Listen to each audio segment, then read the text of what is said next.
आपण ज्या समाजामध्ये राहतो, आपल्या आजूबाजूला तुम्हाला गोड बोलणारे लोक भेटले असतील. हे जे गोड बोलणारे लोक असतात ना, हे कधी कुणाचे होत नसतात. यांचे एक वैशिष्ट्य आहे. हे जे गोड बोलणारे लोक असतात, त्यांना जर एखादं काम आपल्याकडे पडलं तर आपल्याची इतकं गोड बोलतात की आपण त्यांच्या गोड बोलण्यामध्ये येऊन जातो आणि त्यांचं ते काम करून देतो.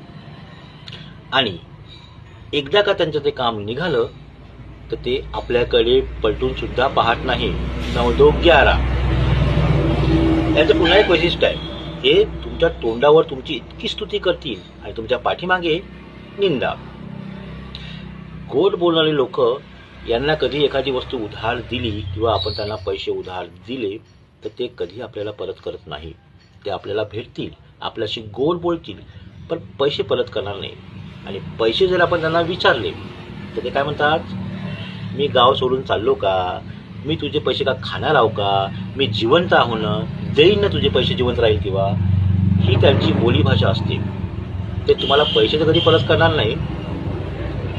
म्हणून म्हणतो, अशा लोकांपासून, जे गोड बोलणारे लोक आहेत, जितक्या तुम्ही त्यांच्यापासून दूर राहाल तितकंच तुमचं आयुष्य सुरक्षित राहील. अशा लोकांपासून सावधान. गोड बोलणाऱ्या लोकांपासून सावधान.